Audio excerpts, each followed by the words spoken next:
como por esta puerta que está aquí a mi izquierda. Las dos dan a lo que es el área de parqueo. Nos vamos a mantener ahí hasta que se nos dé la indicación de regresar a este recinto.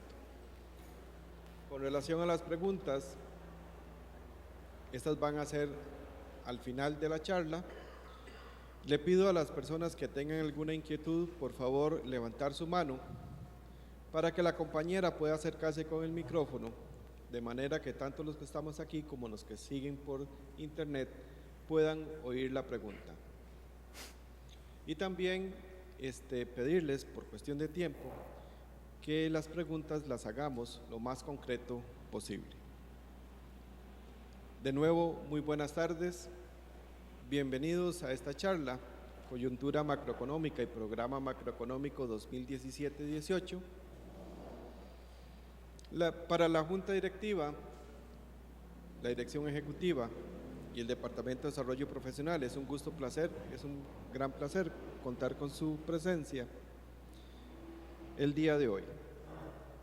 La charla inicialmente estaba a cargo de don Eduardo Prado, pero por motivos de salud, don Eduardo no nos puede acompañar el día de hoy. Sin embargo, esta charla la va a dar entonces el señor Roger Madrigal López.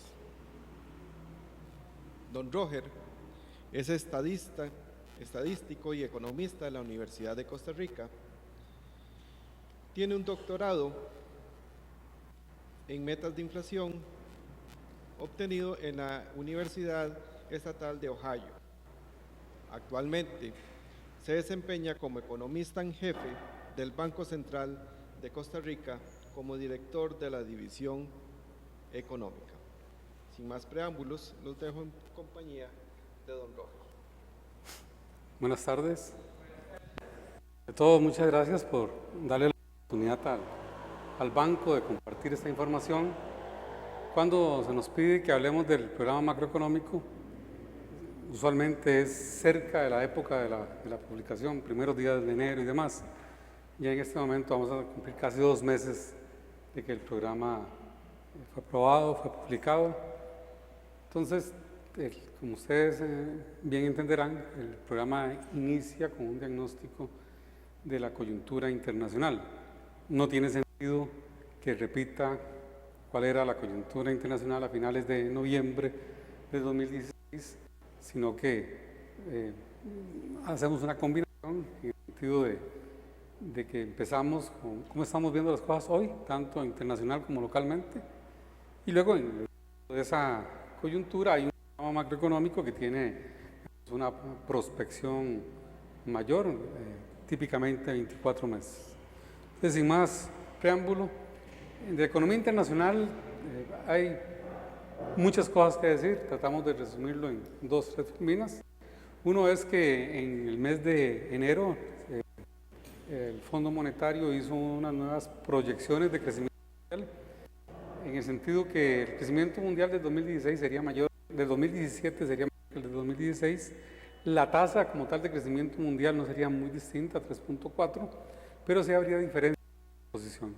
Se está esperando que crezcan más algunas economías como Estados Unidos, Japón, tal vez algunas de Europa, y que crezcan algunas economías emergentes, como el caso de México, es una de ellas que ha estado sufriendo un choque cambiario en las últimas semanas.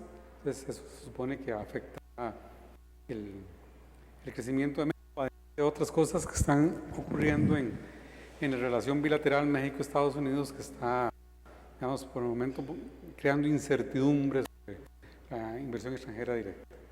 En general, los bancos centrales del mundo desarrollado, lo que mantienen todavía en este momento una política monetaria laxa. Eso lo vemos con tasas de interés reales en términos negativos.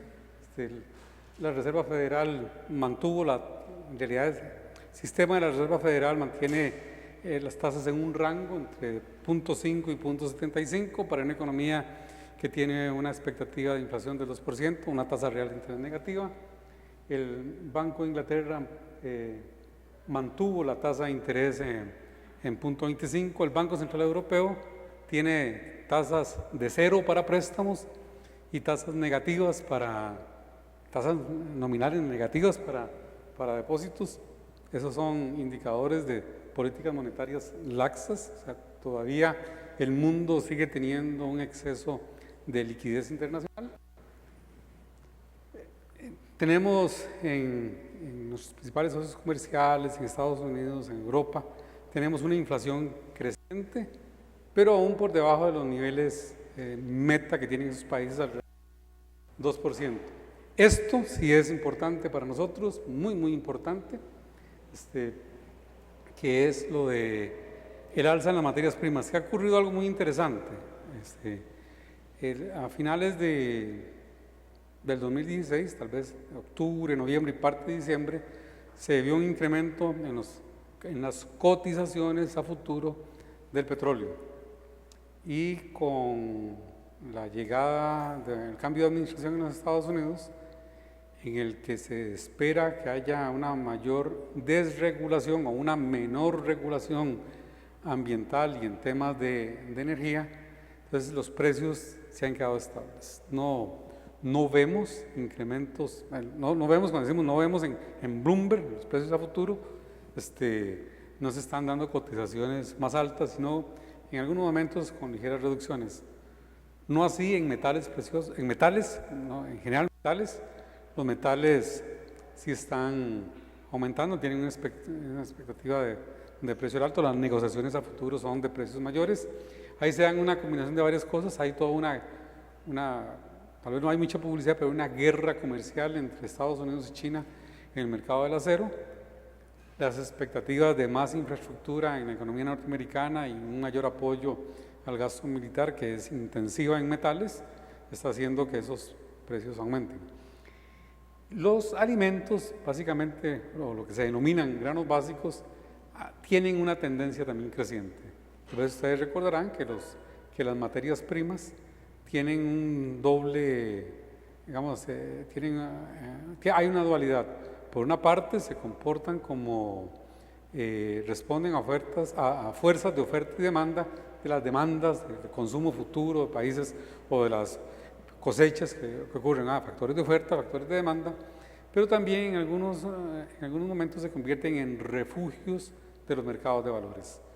Cuando la cotización de un producto, de una acción o algo baja, entonces los ahorrantes buscan en qué colocar sus recursos y en algunas ocasiones buscan materias primas. Sin que haya un factor subyacente de demanda u oferta, eso aumenta. Tal vez lo recordarán, fue muy claro en el año 2004 cuando ocurrió con los alimentos. Bueno, algo de eso estamos empezando. Detalles nuestros, ¿verdad? Conocidos, no debería ser ninguna sorpresa. Si hay más tiempo hablamos de eso, de las calificaciones de la deuda costarricense o de la situación de riesgo país en Costa Rica. Es lo esperable, lo que todos sabíamos que iba a pasar. Claro, ahora es fácil decirlo después del minuto 90, pero si el partido se va perdiendo 3-0 y estamos en el minuto 70, uno dice que probablemente el partido se pierde. Bueno, eso es lo que nos pasó a nosotros como sociedad. No nos hemos puesto de acuerdo en la parte fiscal y eso nos está observando y se refleja en las calificaciones. Con la de Fitch, en realidad hay una noticia mala y una buena. La noticia mala es que nos bajan el escalón, al escalón que nos bajan, hay una degradación de la calificación de Costa Rica, pero dentro de eso malo, dice que a pesar de que es muy malo, es una perspectiva estable, no lo ven empeorándose. En el caso de Moody's, sí, ¿verdad? Sí lo hacen las dos cosas. Rebajan la calificación y dicen que la perspectiva es negativa. Lo que hablaba de las materias primas, ven la línea roja, la del petróleo, ven como hay una estabilización en las últimas semanas. De hecho, en un momento hay una corrección hacia la baja. Los metales subiendo, que es la línea azul punteada, eso es un choque en los términos de intercambio, un choque negativo en los términos de intercambio. Por lo tanto, eso tiene una consecuencia directa sobre el mercado cambiario costarricense. Estamos pagando más por lo que importamos.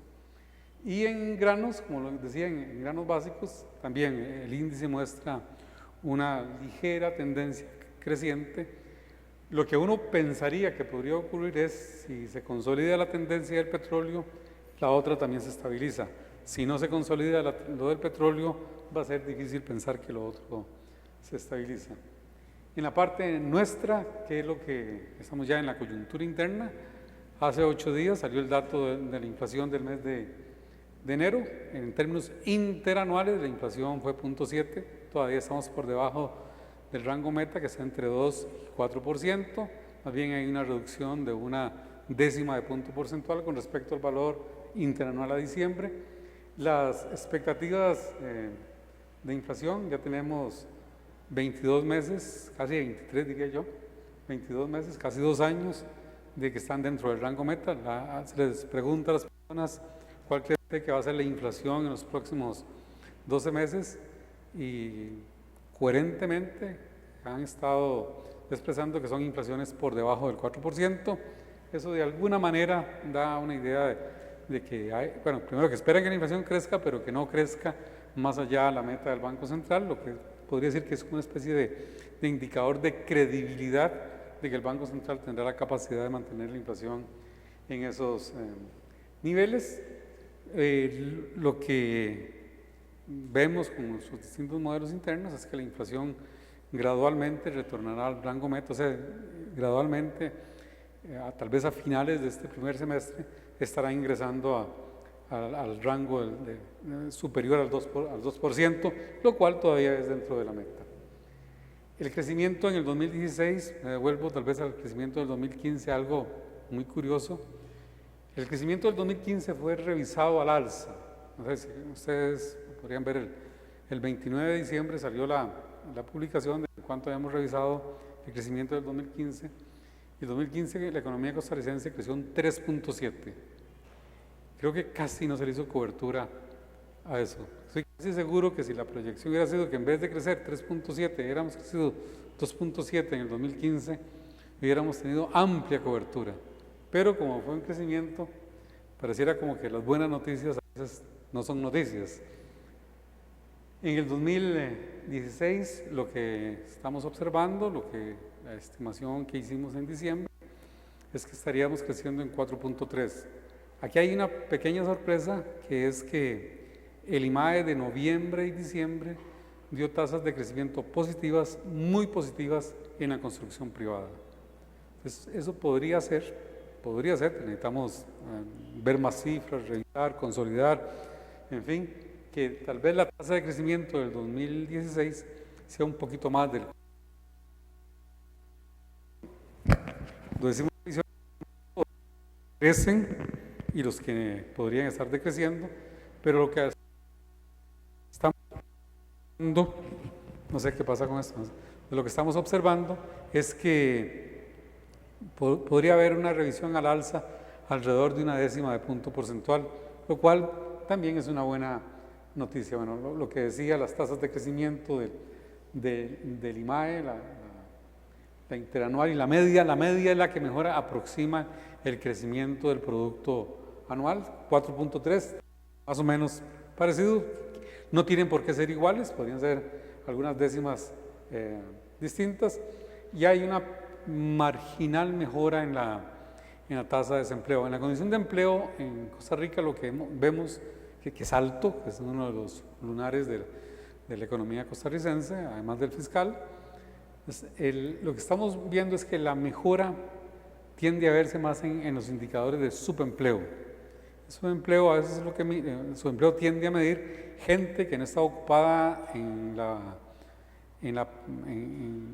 ocupación o en el oficio o en la profesión en la que dice tener las calificaciones, hasta ocupado en algo menos de su calificación actual, o en los casos en los que se trabajan menos horas de los que efectivamente esa persona quisiera trabajar, digamos 40 o 8 horas. Entonces lo que hemos visto, algunas mejoras en el subempleo, o sea que la gente está trabajando más horas, pero todavía no se reflejan las cifras. Gente que se contrata a tiempo completo por las horas que ellos quieren. Y digamos, y contratación a tiempo indefinido. Entonces ahí hay una pequeña mejora.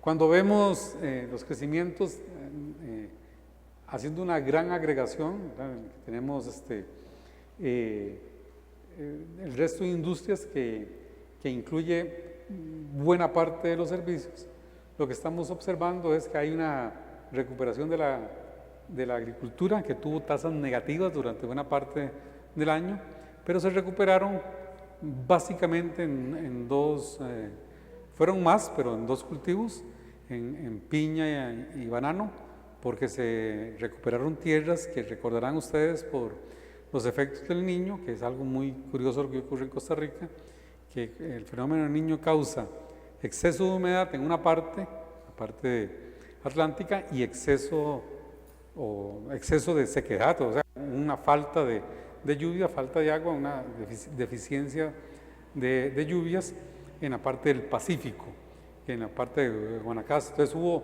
en el año del Niño, tuvimos en Costa Rica sequía en una parte y exceso de lluvias en otra.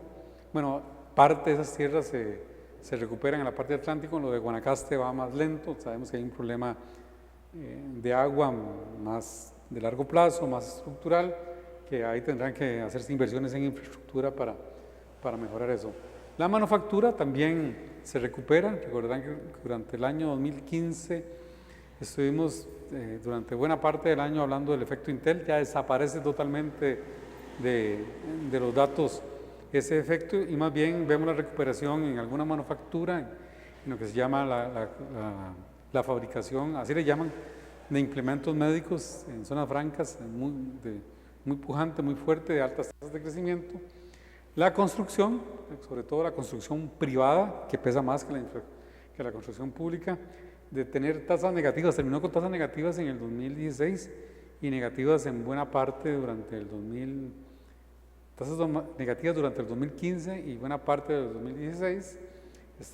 La tasa interanual es muy alta, 9.3, lo que nos hace pensar la recuperación de la que estábamos hablando y tal vez una corrección hacia el alza en el producto. Y en el resto de industrias, que es que puede pesar como un 60% eso de todo el PIB, lo que tenemos ahí es servicios, exportaciones, turismo, se han recuperado exportaciones de ciertos servicios, de servicios a otras empresas, tipo contabilidad, tipo fabricación de software, centros de negocios, centros de llamadas, en fin, eso ustedes bien que conocen, la economía costarricense se está moviendo de una manera creciente y sostenida cada vez más hacia una economía de servicios. En la balanza de pagos, más bien hay una reducción del desequilibrio que tuvimos, que tiene estructuralmente esta economía, el desequilibrio externo. Parte de los beneficios del choque en términos de intercambio, que redujo la factura petrolera como en 1.000 millones en el 2015, tal vez unos 600 millones en el 2000, comparado con lo que era en el 2014, en el 2016, pues el déficit de cuenta corriente es menor, totalmente financiado con lo que se consideran recursos de largo plazo, que es la inversión directa. El saldo de reservas internacionales, el banco tiene una métrica en reservas que establece entre un nivel adecuado y un nivel óptimo, que está entre 11 y el 15%. Las reservas internacionales pues terminaron en un saldo en medio de eso, del 13.2 del producto. Las reservas siguen estando en niveles relativamente altos dentro de ese rango, 7.400 millones. Aquí una aclaración es que hay activos internacionales que son reservas que el banco no los considera como reservas. Todos los aportes al FLAR, que andan por más de 400 millones de dólares, por normas de contabilidad con el fondo, que es digamos, el manual que el Banco Central sigue, esos activos internacionales que son de alta calidad y muy líquidos, no se consideran reservas internacionales. Nosotros hacemos casos, hay países como Perú que creo que no hacen caso y simplemente los computan como ellos quieren, pero nosotros somos más pequeños, menos poder. Entonces ahí. Y lo otro es que es la cobertura, lo que se denomina el blindaje. ¿Y por qué el banco tiene activos en un organismo internacional que lo que hacen es que le reducen ese indicador.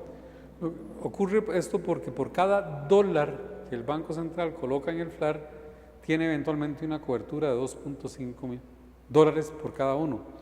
Entonces los 400 millones le dan, es un poquito más de los 400 millones, en este momento le dan al banco una cobertura, tendría acceso a líneas de crédito relativamente baratas, relativamente expeditas, y tal vez lo más importante, sin condicionalidad, por alrededor de 1.000 millones.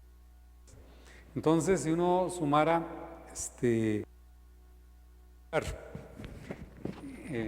que se tiene la cobertura en el FLAR más las reservas, tendríamos en este momento tal vez unas reservas, un blindaje como de 8.500 millones de dólares, lo cual es muy alto, es sumamente alto para la historia de Costa Rica.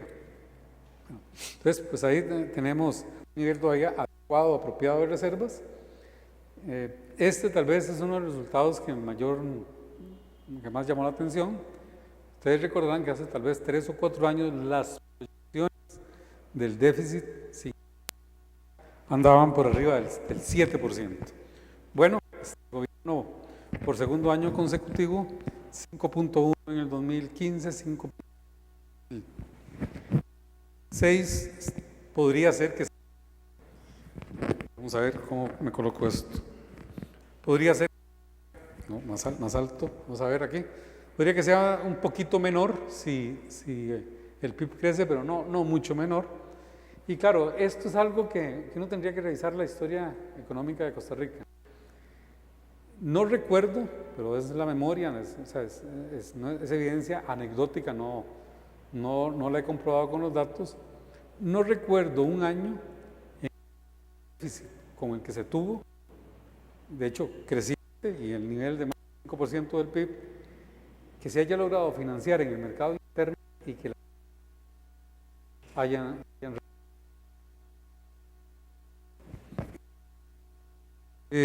hubo una ligera tendencia a la reducción durante el 2016.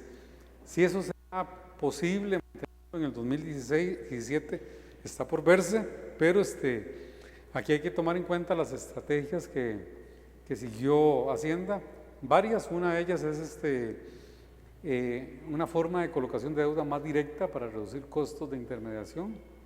El famoso tesoro directo fue una de las formas.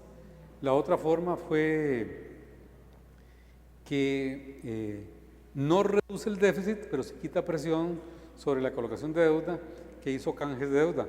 Títulos que vencían en el 2016, 17 y 18, ya seguido y continúa, los pasó para que vencieran más adelante. Entonces le quitó presión a eso. De hecho, la cobertura que se hizo del evento de la deuda en la prensa, me parece que no lo caracterizó adecuadamente. Curiosamente, solo un medio lo destaca.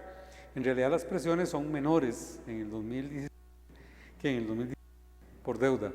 Entonces, podría ser que por otras razones, si hay razones que uno podría pensar por qué las tasas de interés podrían aumentar, pero propiamente por lo que son por las presiones de Hacienda y del Banco Central, los números dicen que no tiene por qué presionarlas, aunque eso no quita que haya otros factores, otros elementos que puedan estar empujando hacia el alza las tasas de interés.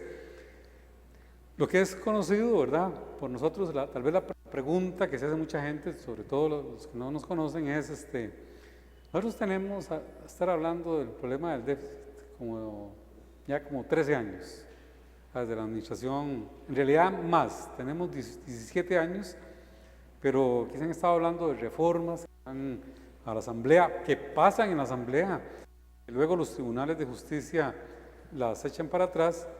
Unos 13 años. Ya en Costa Rica han pasado 2 reformas fiscales que han sido luego devueltas, vetadas, por decir así, por el sistema judicial. Lo cual, si hay tiempo para hablar, eso es un indicador de descomposición de la institucionalidad. En los países donde se judicializa los procesos que son legislativos y el ejecutivo, eso usualmente es un retroceso en la gobernabilidad del país y indica un deterioro de la institucionalidad. Pero ese es otro tema. Uno dice, En Costa Rica tienen el problema fiscal y no se manifiesta ni en inflación ni en un estrujamiento. ¿Dónde está el problema fiscal? Entonces vamos a ver, no se ha manifestado en inflación, porque lo que es cierto es que por razones tanto internas como internacionales, la economía costarricense ha contado con un exceso de financiamiento. Si algo hizo la crisis internacional con las políticas monetarias laxas, por eso empecé por ahí la posición, es que le ha dado más oxígeno a Costa Rica, porque le ha sido posible a la economía, no solo al sector público, sino a todos nosotros. Muy probablemente muchos de ustedes tienen tarjetas de crédito, están usando la tarjeta de crédito y no saben si eso lo está financiando el ahorro. Eso es parte de la abundancia nacional que existe. Bueno, entonces, tanto el sector privado como el sector público han disfrutado de esa condición de tasas de en inflación. Se acabó.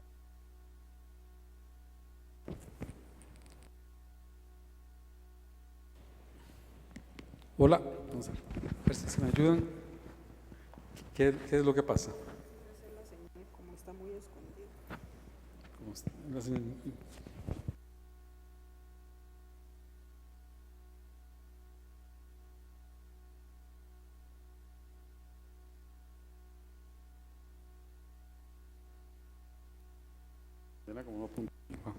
Vamos a ver. Vamos a ver cuánta cuerda tengo con esto. Entonces, hablando del tema de las finanzas públicas, no lo hemos visto en inflación, porque hemos tenido esos choques favorables, que hablamos de los términos de intercambio. Lo cierto es que el Banco Central ha sido exitoso controlando los medios de pago. Si hay tiempo hablamos un poquito de eso. Pero ¿dónde está? Entonces, ¿dónde? El problema está en la razón deuda-producto.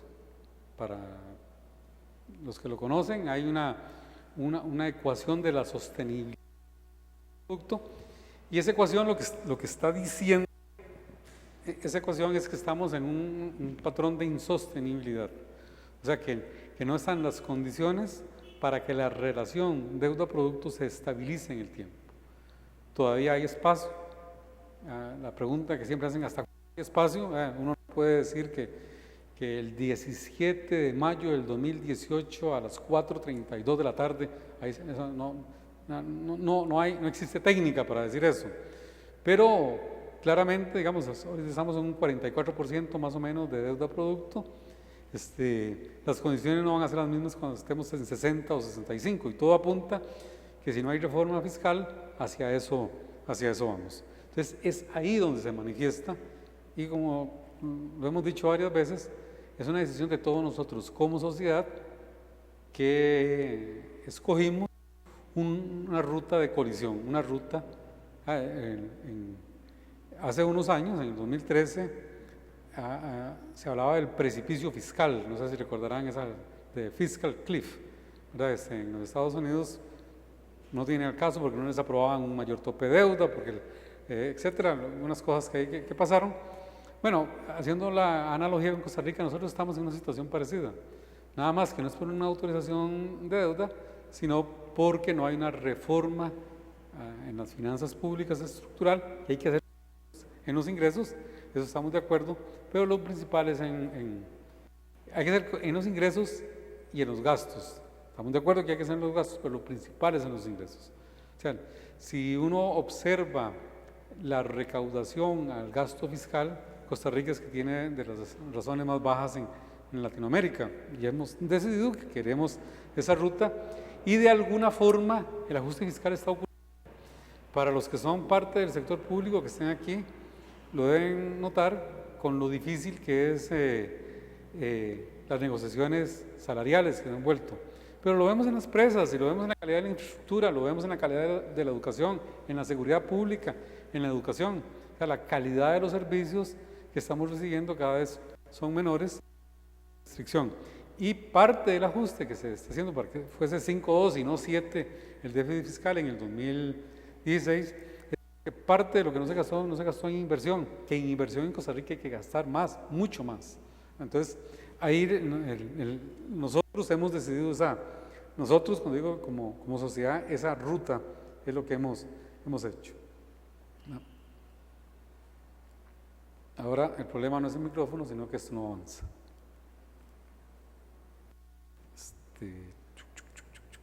Vamos a ver.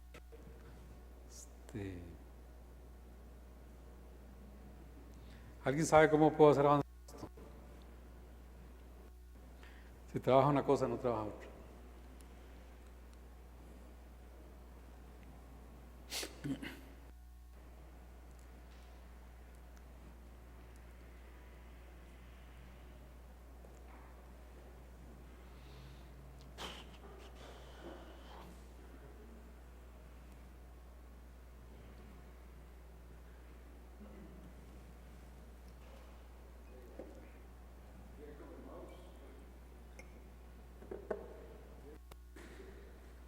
Es que le di y no avanzó.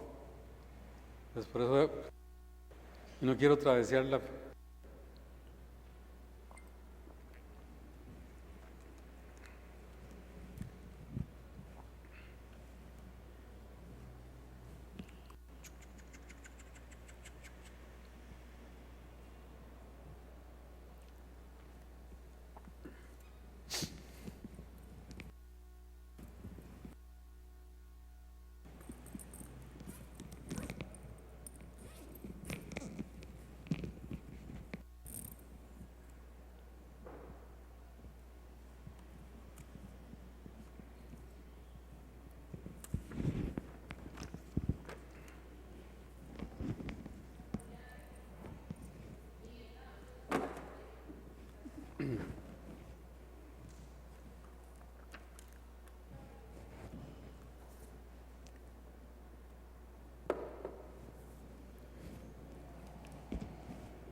Está pasando. Okay.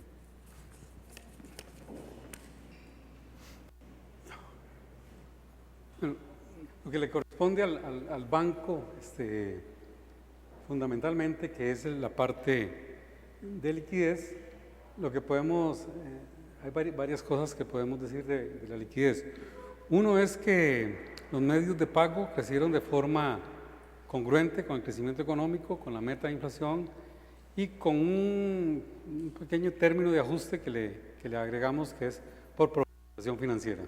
Entonces nosotros no estamos viendo excesos monetarios, estamos viendo una tendencia a la desdolarización del crédito y una mayor tendencia a la dolarización del ahorro financiero.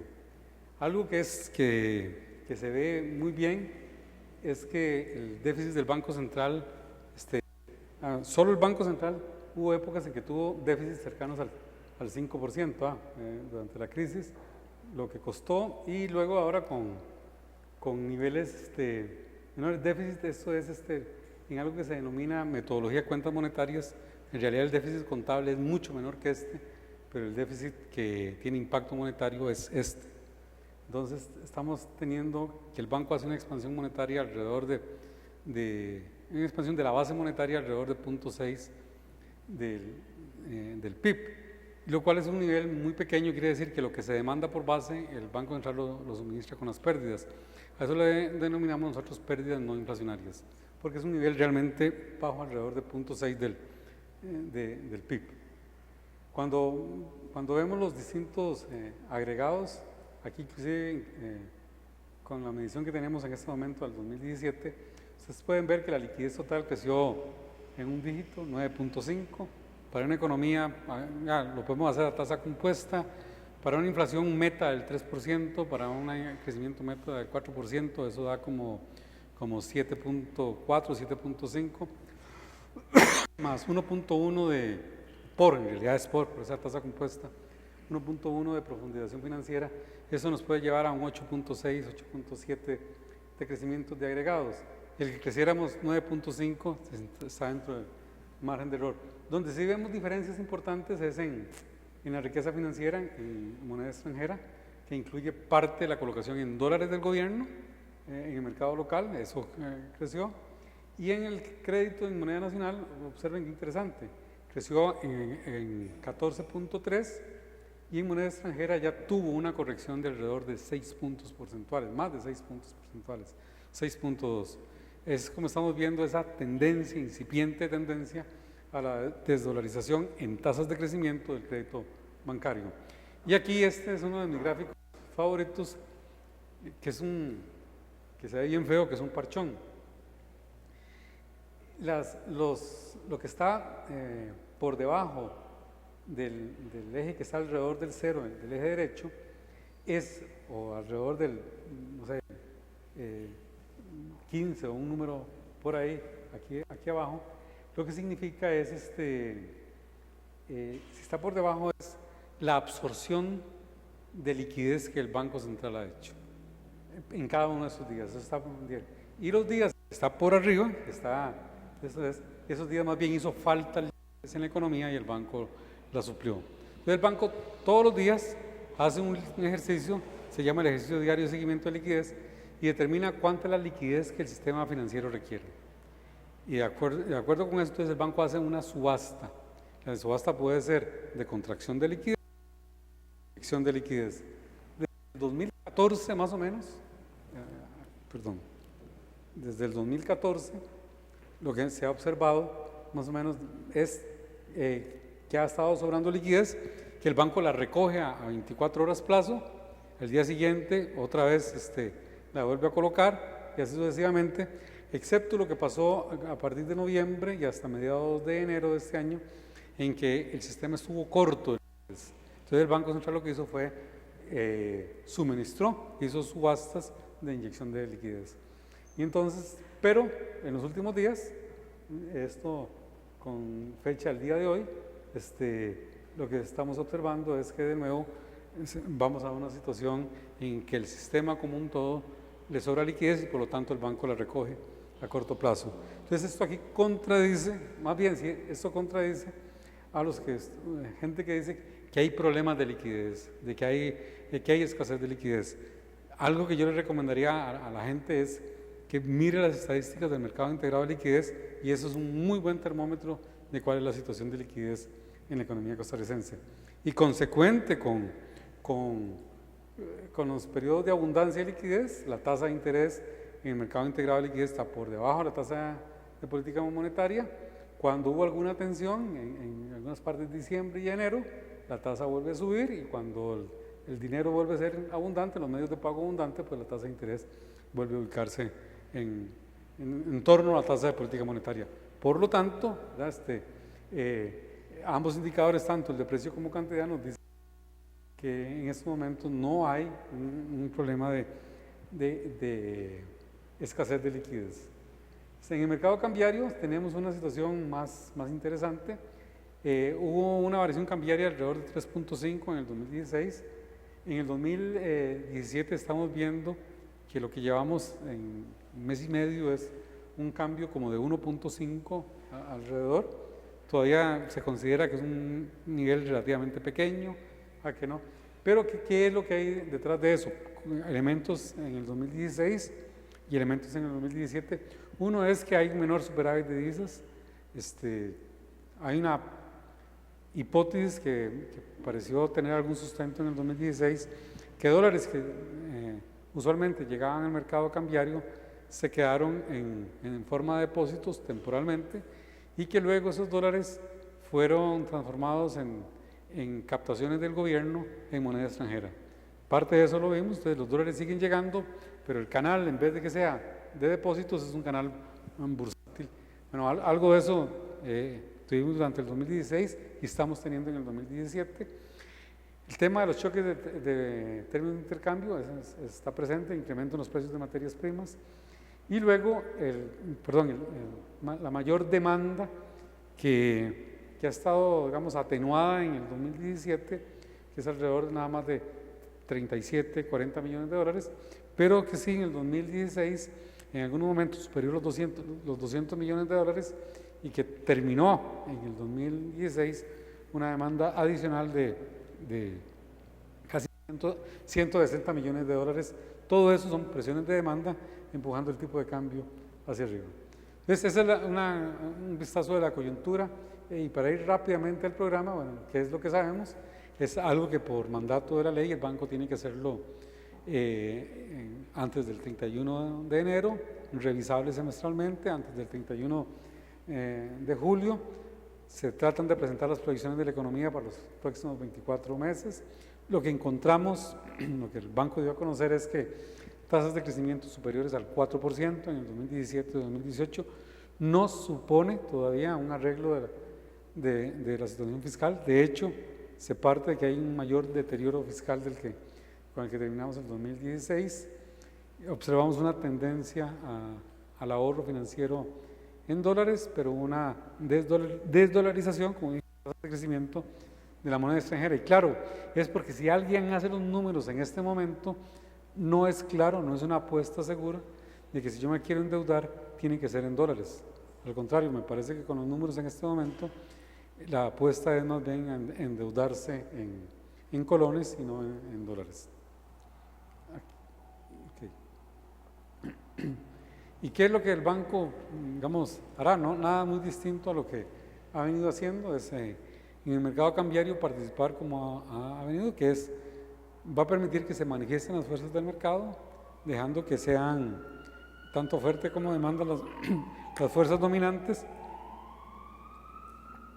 que si se observan movimientos que son coherentes con las variables fundamentales del tipo de cambio, el banco va a dejar que el tipo de cambio haga su trabajo. Hay una obligación por ley de controlar o de no permitir fluctuaciones violentas, eso está normado, pero lo que el banco no va a hacer es que si el tipo de cambio, las variables fundamentales del tipo de cambio dice que lo que debe haber es un incremento, que el banco vaya a intervenir para reducir el tipo de cambio. Eso el banco no lo ha hecho ni lo va a hacer. Hubo un cambio en la regulación sobre la posición en moneda extranjera. Aquí esto ha costado mucho que se interprete adecuadamente.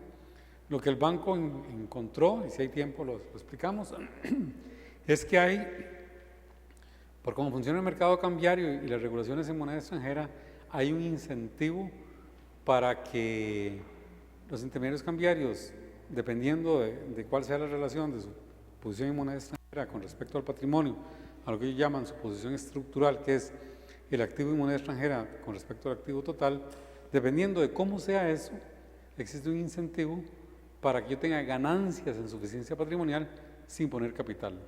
Y en la mayoría de los sistemas financieros del mundo, y eso es lo que vigilan, el indicador de suficiencia patrimonial es uno de los más importantes, porque lo que dice, usted pone tanto capital como riesgos está incurriendo.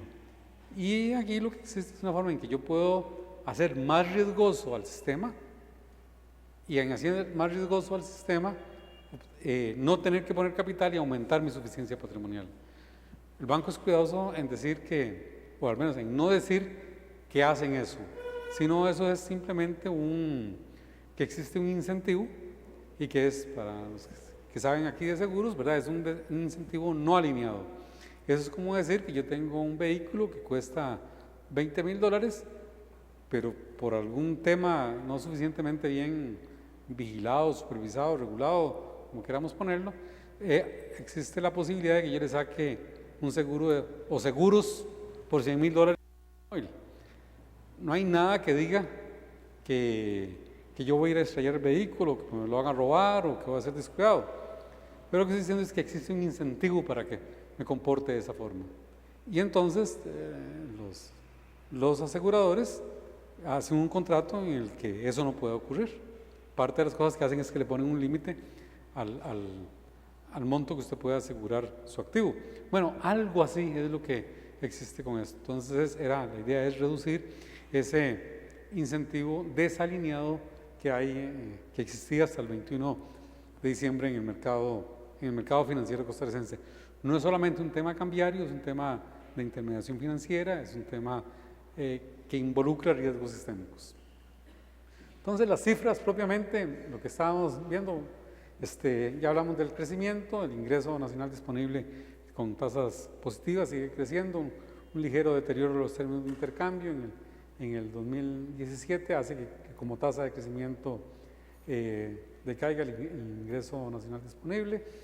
Y en la parte, la meta de inflación se mantiene el 3 más menos 1, en la parte de crecimiento, pues como decíamos, tasas de crecimiento ligeramente superiores al 4% o alrededor del 4%, eso es siempre sujeto a revisión, totalmente financiado el desequilibrio de la cuenta corriente por inversión extranjera directa, y las reservas internacionales pues también se mantendrían dentro del rango que el banco considera que está entre lo adecuado, lo cual tiene un costo, pero bueno, el banco mantiene.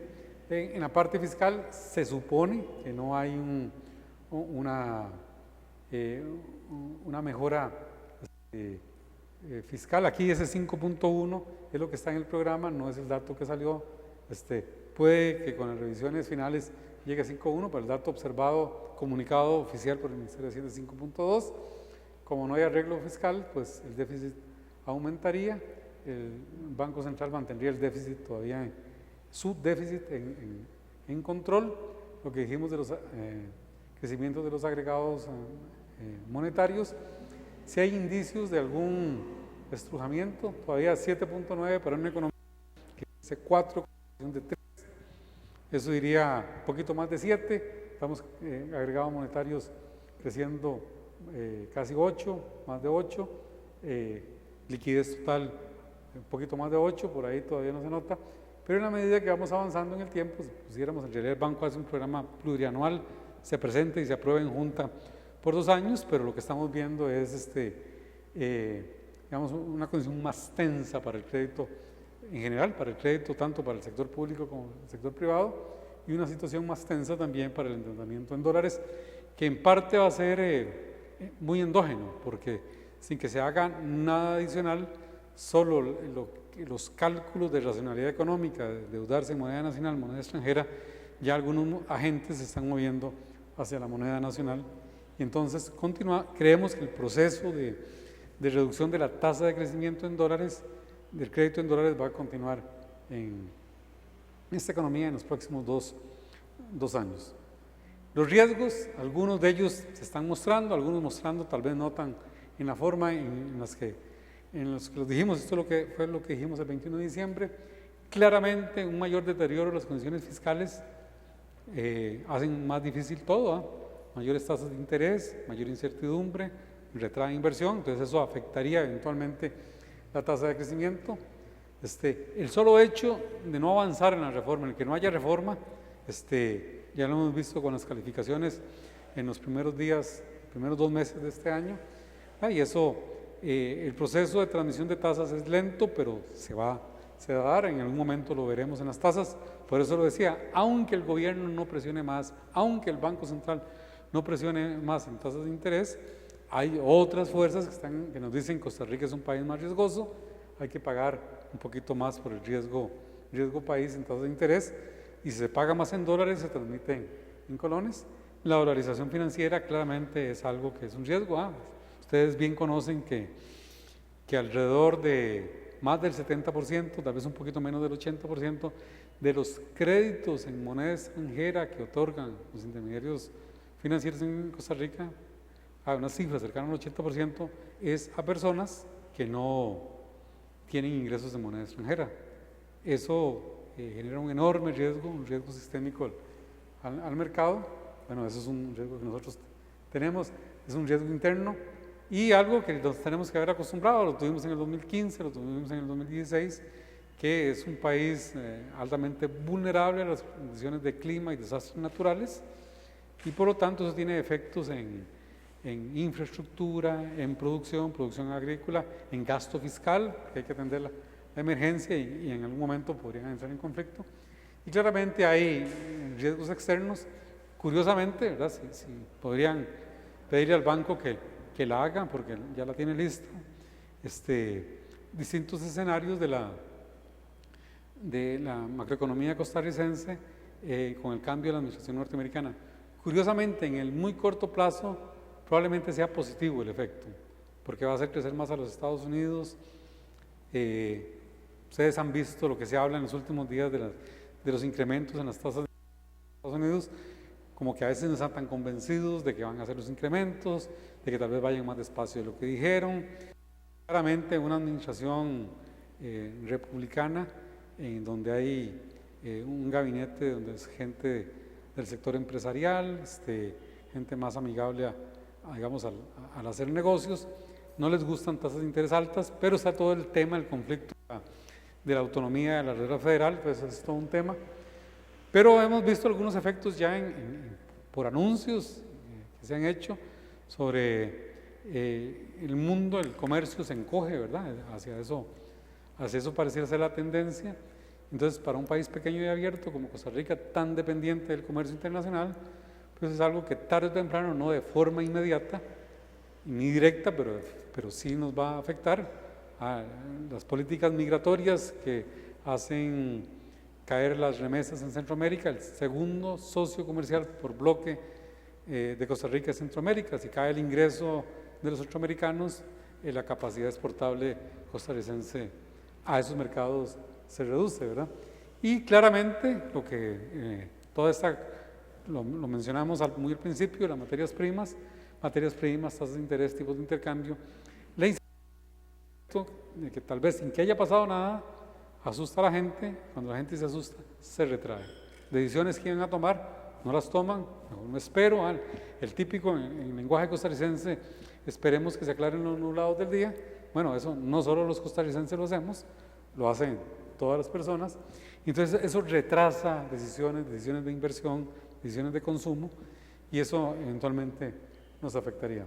Yo aquí, para hablar de lo que era la coyuntura al mes de febrero, lo que llevamos a mediados de febrero, y lo que fue el programa. Pero tal vez hago una pausa y dependiendo de las preguntas podemos hablar de algo más. Imagino que más de uno está aburrido, está cabeceando, me disculpo los inconvenientes, pero bueno, con mucho gusto.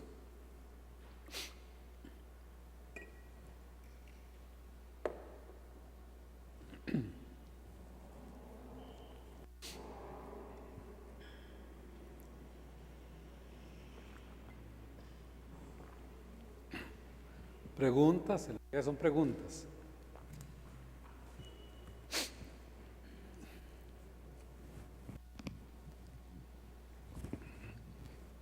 Buenas noches, mi nombre es Johan Sandoval. La consulta mía es la siguiente. Actualmente, según lo que usted nos acaba de exponer, se dice que no se están incubando excesos monetarios que tiendan a desviar la inflación, pero que existe cierto ruido en el sector sobre alcanzar un tipo de cambio de $600 respecto al dólar, ¿verdad? 600 colones. 600 colones respecto al dólar, sí.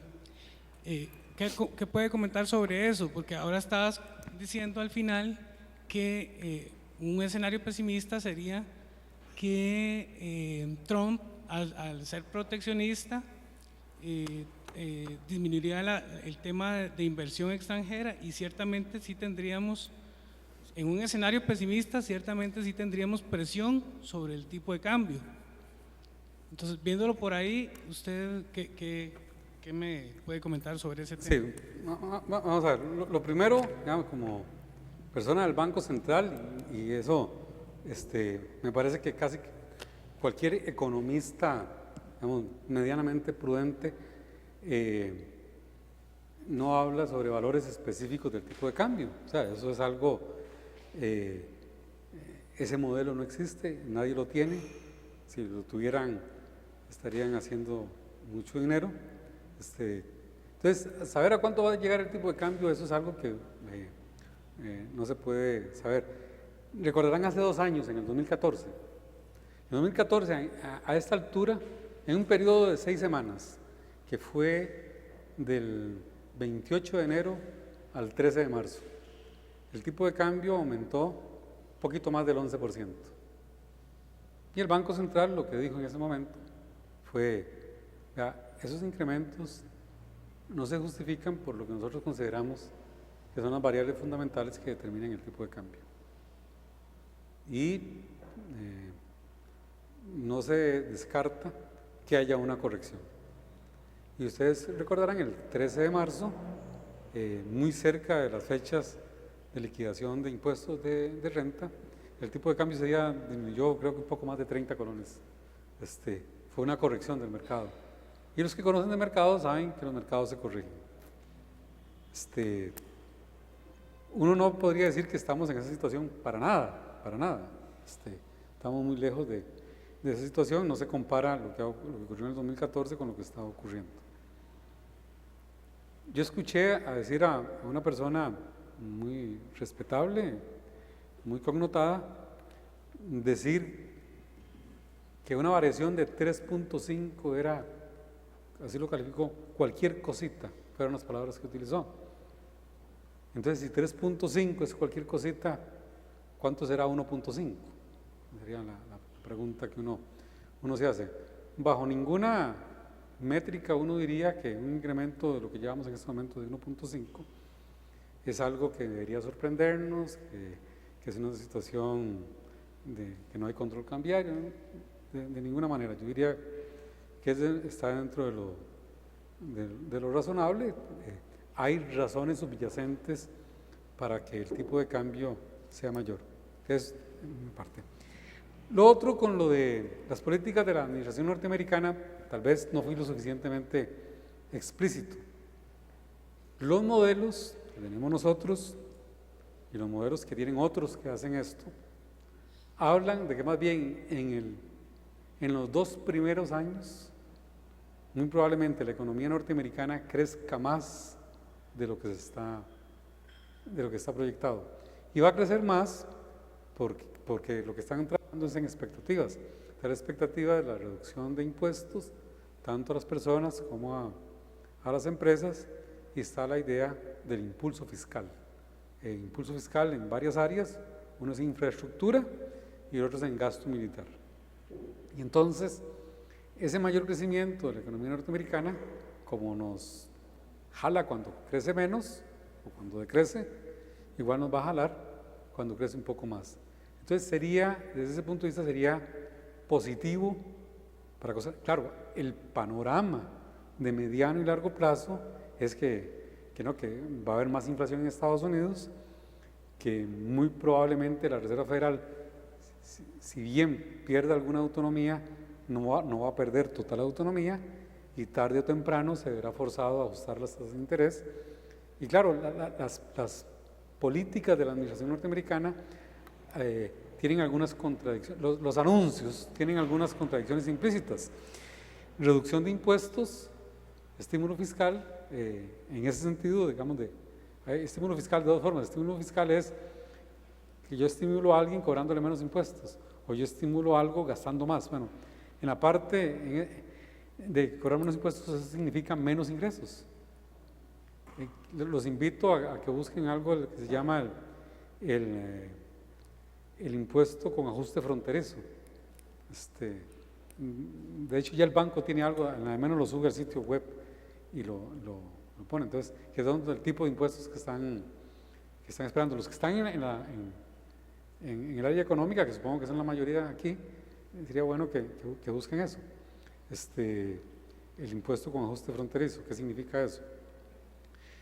Entonces, eso llevará a más inflación y un mundo más pequeño va a contraer.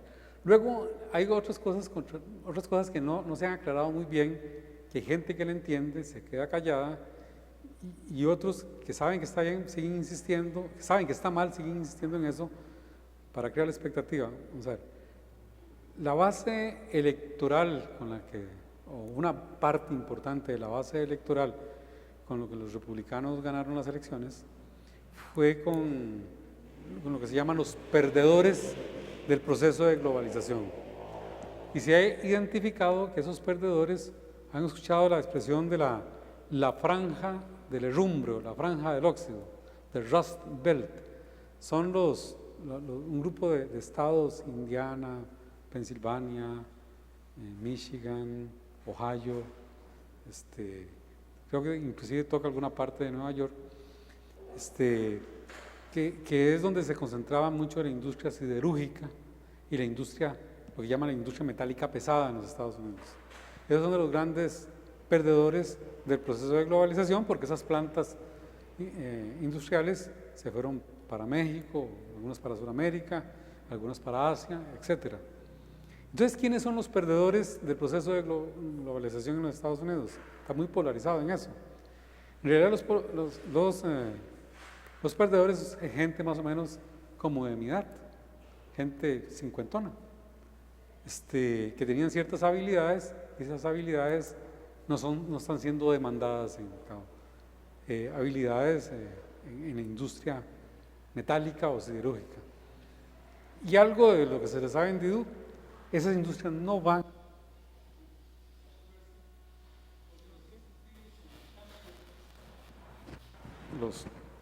los incentivos para que salieran de los Estados Unidos eran tan fuertes que tendría que ser un estímulo fiscal, no que les bajen la tasa de impuesto marginal que se habla del 35 al 10%. Eso es insuficiente, porque ellos no se vinieron solo por los impuestos, no salieron de los Estados Unidos, sino por los costos laborales. Entonces, para poder devolverse tendrían que pagar salarios inferiores a los de los países que compiten, y eso no va a ocurrir. O sea, no va a ocurrir para una economía que está cercana al pleno empleo, que yo voy a contratar más gente pagando salarios por debajo del salario mínimo. De hecho, la propuesta que existía era para aumentar el salario mínimo en los Estados Unidos. Entonces ahí eso no va a ocurrir. Y los que sí, digamos, los ganadores son, y eso son los tipos de Silicon Valley, por decir, y no son los únicos, ¿verdad? Y eso en los Estados Unidos va a seguir pujante. Entonces, la posibilidad de poder repatriar las empresas en Estados Unidos va a estar bien difícil. Va a estar bien difícil porque el estímulo fiscal no es solo hacer que paguen menos impuestos, sino probablemente darles subsidios. Y yo le digo ahí que si eso ocurriera, Estados Unidos entra en un serio problema con la Organización Mundial del Comercio. Entonces, simplemente puede que ocurra, como me decía a mí un profesor universitario de Estados Unidos, ¿verdad? Eichengreen, decía, dice, es una potencia que tiene una capacidad nuclear de negociación, ¿verdad? Para llevarlo a esos extremos. Uno no sabe lo que pueden ser capaces los Estados Unidos en una negociación, pero como están las cosas son muy difíciles. Y el salirse de los tratados de libre comercio son los detalles que no se conocen. En algunos productos las condiciones arancelarias bajo las reglas de la Organización Mundial del Comercio son todavía más laxas que los que existen en el Tratado de Libre Comercio, porque el Tratado de Libre Comercio es bilateral y negociamos producto por producto. Entonces hay esquemas de desgravación arancelaria que pueden llevar 30, 35 años. Y si se salieran de ese tratado tendrían que devolverse a las tasas arancelarias del libre comercio, que son en algunos productos, ¿verdad?, mucho menores de las que están negociadas. ¿Qué es la otra cosa? Que están negociadas con el Tratado de Libre Comercio en América del Norte, lo que se llama el NAFTA, el North American Free Trade Agreement. Del CAFTA, el Central American, no se ha hablado mucho, creo que no lo tienen todavía en el radar. Y la parte nuestra en Costa Rica es más en servicios que en esa manufactura. Entonces, está por verse. Por supuesto que el mundo podría descomponerse de una forma, pero es aquí donde hay que tener prudencia. Hablar de un escenario hipotético, cuya retórica dice que la probabilidad es alta, pero cuya, digamos, su dinámica de puesta en ejecución se ve que es compleja y llevaría tiempo. Entonces, empezar a dar números del tipo de cambio para Costa Rica en ese escenario, a mí me parece que eso sería, digamos, de una forma, digamos, poco responsable del Banco Central, porque sería decirle a la gente de algo que podría ocurrir, que no sabemos cuál es la probabilidad, alguna gente dice que la probabilidad es baja, y entonces afectar expectativas, hacer a la gente tomar decisiones. Claro, vamos a ver, ¿cuál es la probabilidad de que alguien se equivoque en una planta nuclear y haya un accidente que destruya la mitad de la humanidad. Esa probabilidad no es cero, esa probabilidad es positiva y existe. Pero empezar a decir que eso existe y que por eso debemos empezar a acumular provisiones por si eso ocurre, me parece como que hay que tener alguna mesura en esto. Entonces, yo lo que diría es que hay algunas tensiones, aún más, vamos a ver, como hablan en Costa Rica, hay un término que a mí me encanta escuchar, que hablan de la soberanía alimentaria. ¿Ustedes han escuchado hablar de eso? Entonces, ¿qué es que algo así? Hay gente alguna gente lo entiende como que podamos adquirir todo lo que nosotros nos comemos. Otros van a una versión un poquito más dura, de línea dura, es que podamos producir todo lo que nos comemos. Es otro concepto de soberanía alimentaria. Bueno, esa misma retórica se utiliza en los Estados Unidos. Está hablando de quieren una soberanía energética. Y esa soberanía energética, y se habla en discusiones con especialistas, de no solamente permitir que se exploten gas natural y petróleo en los parques nacionales, en algunas zonas de reserva en Alaska, sino otras formas, volver a los Apalaches a sacar carbón, ¿verdad? Carbón es una forma de hierro que lo utilizan para quemarlo, para producir vapor, para producir energía y electricidad y demás, y la energía atómica, en fin. Si eso ocurriera, ¿qué es lo que pasaría? ¿Qué es lo que pasaría? El precio del petróleo se hunde. ¿Cuál es el mayor productor de petróleo del mundo? Estados Unidos. ¿Cuál es el mayor consumidor de petróleo del mundo? Estados Unidos. Entonces, si los Estados Unidos, ¿cuál es el mayor importador de petróleo del mundo? Estados Unidos. Si Estados Unidos llegara a esa soberanía energética y dejara de importar petróleo, no sería un escenario descabellado de volver a lo que vimos en el 2014, el precio del petróleo en $26, $25, o todavía menos que eso. Y si eso ocurriera, los términos de intercambio, entonces la factura petrolera en Costa Rica baja y el tipo de cambio por algunas cosas tendría que subir, pero por eso tendría que bajar. Y nadie está hablando de eso. Pero vean los precios a futuros. Los precios a futuros, a pesar de todo lo que se dice del petróleo, dejaron de subir. A pesar, además no sé si se dieron cuenta de lo que ocurrió. Hubo un acuerdo de la OPEP, que es el cartel propiamente, el oligopolio como tal organizado, y otros países que no son parte de la OPEP para regular la oferta, lo que hace un monopolista. El monopolista quiere subir el precio, lo que hace es controlar la cantidad ofrecida. Hubo un acuerdo que fue lo que hizo que subiera el precio del petróleo, y los Estados Unidos se encogió de hombros y dijo: eso no nos va a afectar a nosotros. Porque han oído hablar de la metodología de la tecnología más que metodología, de lo que llaman el fracking para producir petróleo, que es hacer una fractura, por eso hacer una en la corteza terrestre. Además, eso se usa desde los 1800 y algo, lo hacían con nitroglicerina y con dinamita. Ahora lo hacen, los ambientalistas se ponen furiosos porque lo hacen con presión de agua. Entonces es un proceso que es muy intensivo en agua. Y bueno, traen agua del mar en algunos casos, es agua salada, inyectarle. Entonces hay gente que se pone muy brava por eso, pero la idea es que haciendo eso, para buscar petróleo, liberaron gas.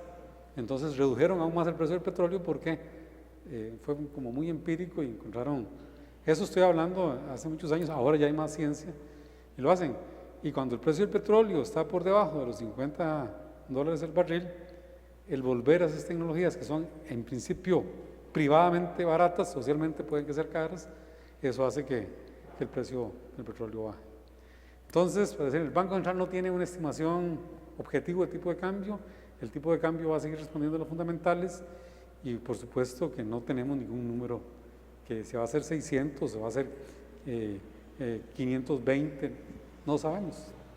Dejemos que la economía resuelva eso.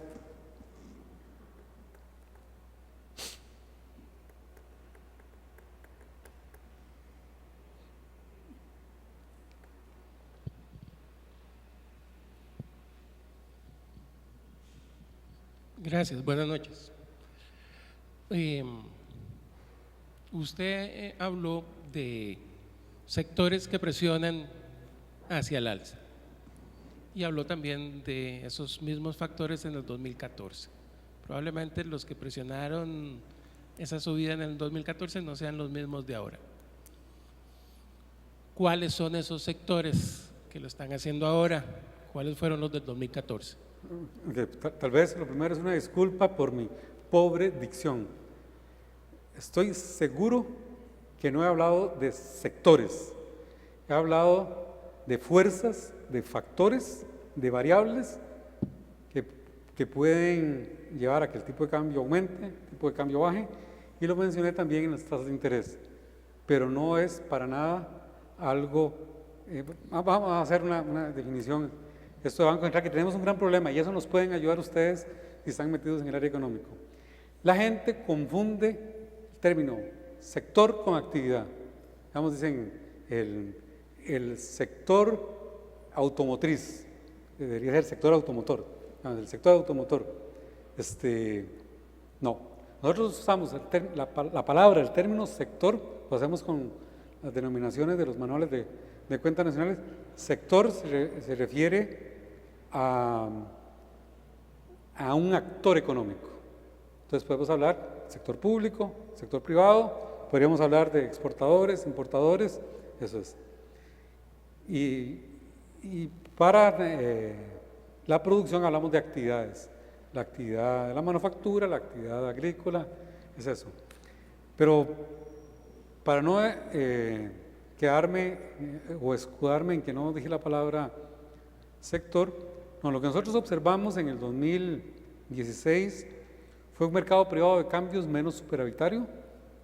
Entonces es una fuerza, si el superávit en cualquier mercado se reduce, habrá una presión por lo menos a que el precio deje de bajar, o podría que el precio suba. Hablamos de un menor financiamiento neto del sector público no financiero, ahí sí, sector público no financiero, porque es que el gobierno no contó con el financiamiento externo de los famosos 1.000 millones que había contado los 4 años anterior por año. Entonces, un menor financiamiento externo hizo que tuviese que buscar ese financiamiento en el mercado interno, y alguna parte de eso, entonces una demanda de dólares que podía quedar para satisfacer los requerimientos privados, ahora quedó para el requerimiento público. Una reversión parcial de los términos de intercambio, sobre todo en el segundo semestre. Eso hizo que el hierro, el cobre, el zinc, el aluminio, el maíz, el trigo, y puedo seguir con la lista, los precios de importación, si no compramos a futuro, los precios de importación sean mayores y estemos pagando más, entonces haya una mayor demanda para atender esos mayores precios. Y un elemento adicional que fue el que algunos intermediarios cambiarios realizaron una demanda adicional de moneda extranjera para aumentar la posición en moneda extranjera. Prácticamente todos están presentes en el 2017, en las 7 semanas que llevamos de este año, excepto, o tal vez en menor medida, el de la posición en moneda extranjera. Pero están presentes, y por eso es que el banco, en vez de oponerse al ajuste del tipo de cambio, lo que dice, no, hay variables que fundamentan que el tipo de cambio aumente, entonces dejemos que el precio haga su trabajo. Y eso ocurre de una manera muy simpática, eso lo vemos todos los días en el Monex. A veces algunos oferentes están muy escondiditos, después de cierto nivel hay gente que empieza más bien a vender dólares, o alguien que tenía una demanda después de cierto nivel, el tipo de cambio la retira. Ese es el precio haciendo el trabajo. No sé si con eso le respondo de mala manera a la pregunta.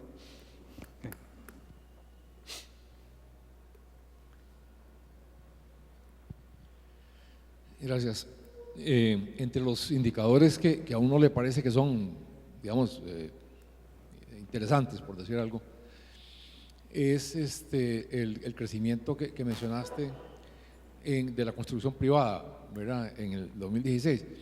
Uno tiende a pensar, no sé si equivocadamente, que la construcción en un país como Costa Rica absorbe mucha mano de obra, demanda mucha mano de obra. Sin embargo, no ha habido como un cambio importante en los últimos tiempos en la desocupación.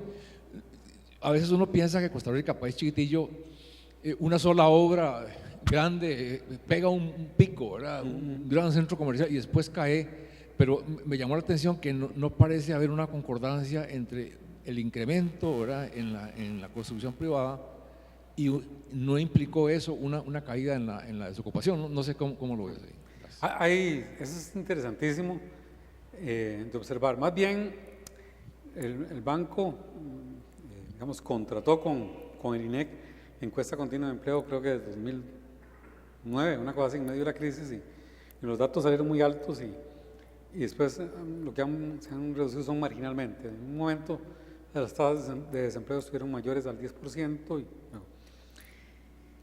Y aquí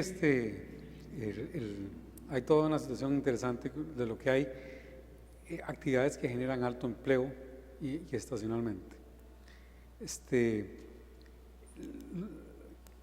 Consideramos que la medición del empleo, que la medición de la construcción se está realizando mejor a como se hacía antes del cambio de año base, porque es con un seguimiento prácticamente obra por obra, que no la realiza el banco, sino contrata eso con el Colegio Federado de Ingenieros y Arquitectos, y es un seguimiento según avance de la obra. Entonces es más preciso.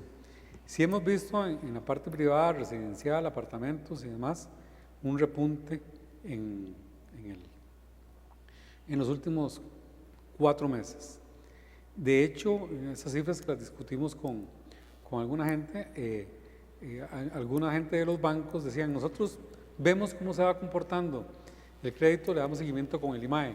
En lo único que no tenemos construcción, porque estamos viendo que nos demandan mucho crédito para construcción, eso es lo que nos dicen, nos presentan la documentación y el IMAE no lo refleja. Y eso nos dijeron cuando teníamos las cifras a septiembre, y poquito después, ya octubre, noviembre, diciembre, ya lo empezamos a ver, pero recuerde que el IMAE va con 2 meses de retraso, 2 meses, 10 días, algo así, de retraso, y entonces sí hay un repunte en la construcción privada. Hay algo en lo público, la terminal de contenedores, tiene toda la razón, ¿verdad? El centro comercial de Alajuela y Reventazón, ambas obras implicaron un incremento alto de la construcción en el 2015 y no hubo nada que la sustituyera en igual magnitud en el 2016.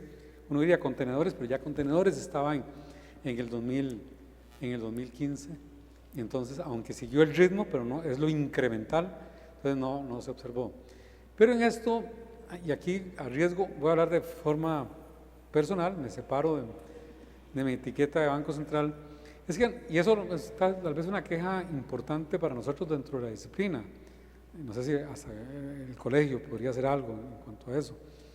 Digamos, el fenómeno del empleo en Costa Rica está muy mal analizado, está muy pobremente analizado.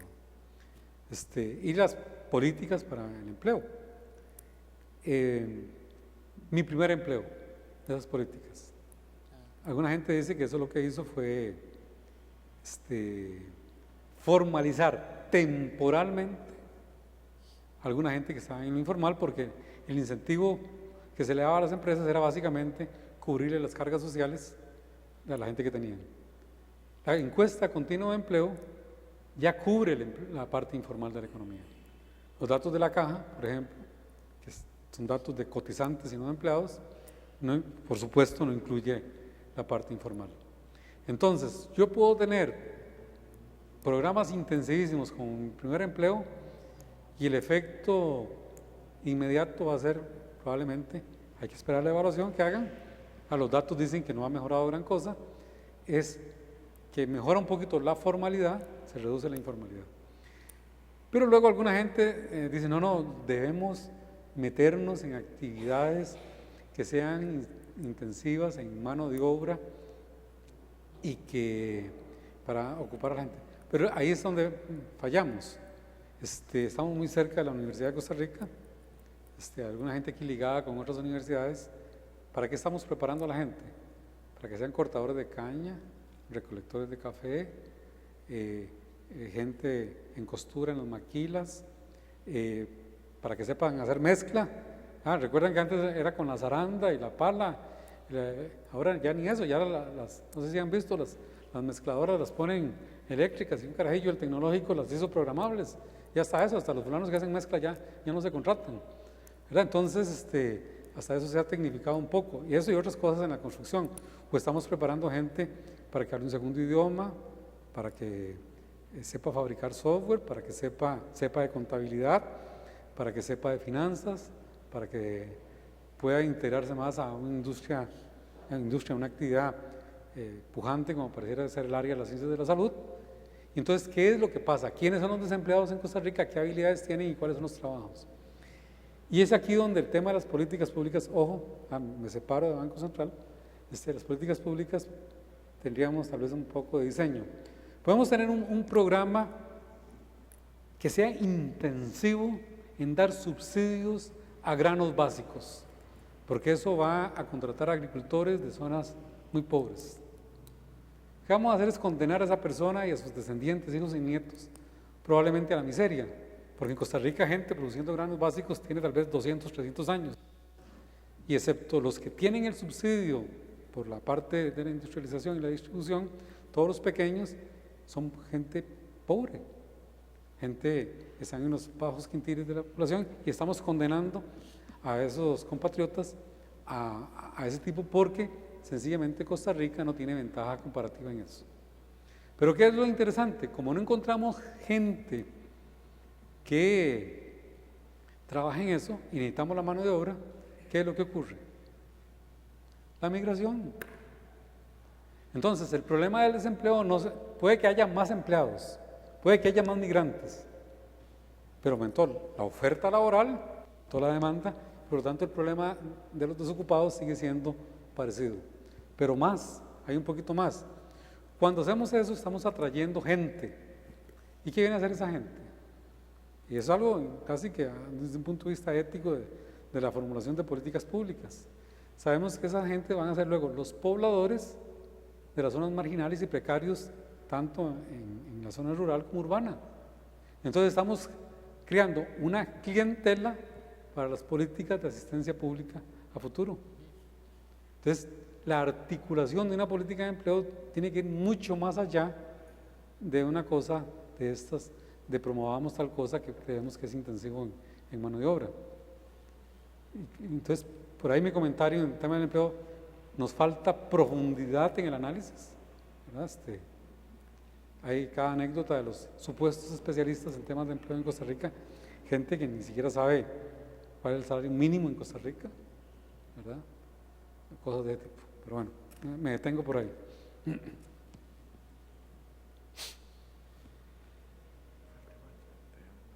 No, sí, son solo preguntas. Sí, lo dejaba por si había preguntas. Okay. No es que me pregunta que si había más, pero están cansaditos, yo tengo mucho tiempo para hablar. Una exposición más o menos rápida de la medida que se tomó sobre la posición en moneda extranjera, pero dado que no hubo preguntas por eso, estimo que no hay demanda y entonces lo dejamos por aquí. Buenas noches, mi nombre es Juan Carlos. Gracias, don Roger. Una consulta. Dentro de los objetivos del Banco Central de Costa Rica, dentro de la ley orgánica, dice en la introducción, promover el ordenado desarrollo económico de Costa Rica. Ahora que usted está hablando un poco de la parte de educación, la parte económica, digamos, ¿cómo está la relación del Banco Central dictando políticas en conjunto con el Ministerio de Hacienda para reducir un poco la parte de el endeudamiento para financiar parte de los gastos que tiene el gobierno? Digamos, ¿cómo está relacionado el Banco Central con la parte política o lineamientos que tiene el Ministerio de Hacienda y eventualmente el Ministerio de Comercio para atraer potenciales personas que vayan a venir a promover el empleo en Costa Rica y con las pequeñas empresas en Costa Rica? Vamos despacio. Vamos a ver. El artículo 2 de la Ley Orgánica del Banco habla de los objetivos del banco. Y eso es algo que me he metido en problemas, pero no importa, lo puedo decir aquí, porque lo he dicho en otras partes. Ese artículo 2 del banco está mal redactado. se trató de hacer un esfuerzo en el 95 de redactarlo mejor, pero se redactó muy mal. Hay una, y eso sí lo deben saber, ¿quién conoce lo que es la regla de Tinbergen? Lo que habla es que cuando usted tiene N objetivos de política, debe tener N instrumentos independientes. Y en el banco, en el artículo 2, en un objetivo que dice que estarán como objetivos prioritarios o primarios, establece en realidad 3 objetivos. Tendrá como objetivos prioritarios la estabilidad interna y externa de la moneda nacional, así como garantizar la convertibilidad de la moneda. En estabilidad interna se ha interpretado como una inflación baja y estable. En estabilidad externa de la moneda se ha interpretado como prevenir una crisis de balanza de pagos. Por eso el banco siempre ustedes ven en las presentaciones que hace, habla del déficit de cuenta corriente y cómo se está financiando. Eso es lo que dicen, no es tipo de cambio fijo o no es superávit comercial, es que sea financiable, y eso sería otra charla que si me invitan con mucho gusto yo podría hablar de eso. Es que eso sea financiable en el tiempo, y lo de garantizar la convertibilidad de la moneda es que sea convertible, pero no dice a qué tipo de cambio, y eso se ha interpretado como la apertura de la cuenta de capitales en Costa Rica. Esa es la interpretación, inclusive creo que hasta jurídica, que se le ha dado en algún momento desde el año 92 más o menos. El promover el ordenado desarrollo de la economía, eso está muy interesante. Primero habría que definir qué es desarrollo. Si es desarrollo, es crecimiento. Y ordenado, ¿qué significa ordenado? Estamos hablando de una economía de planificación central. ¿Ordenado en qué sentido? ¿Con qué prioridades? Pero el artículo, si uno lo lee con cuidado, dice siempre y cuando modere las tendencias inflacionistas y deflacionistas. Alguien que tenga acceso a web, busque el Banco Central, se mete en la parte jurídica del banco, normas y leyes, y busque el artículo 2 y verá que dice eso. Y eso es subsidiario. Entonces, lo prioritario del Banco Central es la inflación, es la estabilidad interna y externa de la moneda nacional. La coordinación de políticas que hace el banco es, que esto el banco lo ha dicho y lo repiten también con notadas figuras, es que la mayor contribución que el Banco Central puede hacer al crecimiento económico de la economía, al crecimiento de la equidad, a la eficiencia y a la equidad de la economía, es con una inflación baja y estable. Tanto es así que a pesar del descalabro fiscal que tenemos, no vemos a gente huyendo de Costa Rica o sacando los capitales de Costa Rica, básicamente porque se percibe desde hace varios años de una estabilidad macroeconómica en el país. Y entonces el banco, digamos así, como que tiene coordinación con Hacienda en temas de los mercados de liquidez, tiene coordinación con otras entidades en proveer información, es uno de los servicios públicos del banco, de proveer información, investigación y demás, pero como que nos metamos nosotros, como en otros años 60, 70. Imagínense que una vez el Banco Central estaba involucrado en la promoción del concurso de Miss Universo en Costa Rica, eso lo sé, con los ingresos de las sobretasas a la importación, en los años 80, no hace tanto eso, en el año 84, 85. Eso no tiene que ver con Banco Central y el banco no se mete en eso. De hecho, hay toda una controversia, y daría tiempo para toda una explicación. Hay argumentos muy fuertes en el que se dicen que los instrumentos del crecimiento económico no están en la política monetaria. Eso no está en otros tipos de cosas. Tiene que ver, el crecimiento económico tiene que ver con la dotación de factores que tiene la economía. Si somos muy limitados y cosas que no podemos hacer, si tenemos una dotación abundante o generosa de factores, hay más cosas que podemos hacer. El uso de las tecnologías que nosotros tengamos, y algo muy importante que es el marco institucional, la definición de derechos de propiedad y demás. Dígame, ¿cuáles de esas tres las tiene el Banco Central? El Banco Central no puede cambiar la dotación de factores, no es un proveedor de tecnologías de producción, Y en el marco institucional, desde el punto de vista sociológico, que es como se estudia en otras partes del mundo, una institución es una regla, un conjunto de reglas para dirimir un conflicto o una fricción. Bueno, parte de esas reglas es la estabilidad macroeconómica. Una regla es decirle a la gente, usted no va a perder el poder adquisitivo porque el Banco Central, queriendo promover alguna actividad, duplicó la base monetaria y la inflación se fue al 100%. Entonces, pero en esa parte, otras cosas como derechos de propiedad, rapidez de los tribunales, ese tipo de cosas, eso el Banco Central no tiene injerencia. Pero tiene que ver con el marco institucional, de cómo se dirimen los conflictos en Costa Rica. Es lo que tendría que decir al respecto.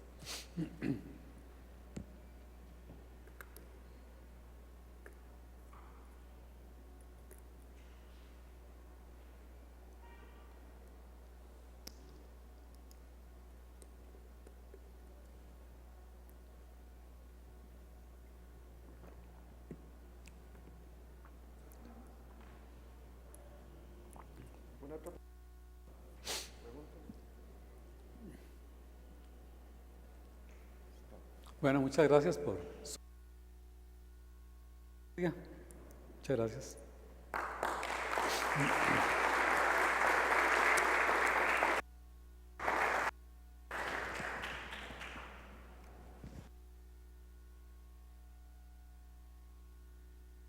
Don Roger, muchas gracias a ustedes. Invitarlos para que sigan nuestras actividades a través de internet. Los links se están publicando en el boletín un día antes de la actividad. Esta semana, este mes y el próximo mes de marzo vamos a tener alrededor de 10 actividades de muy diversa índole, entonces los invitamos no solo a que participen en ese proceso de inscripción, sino para que nos sigan también a través de internet.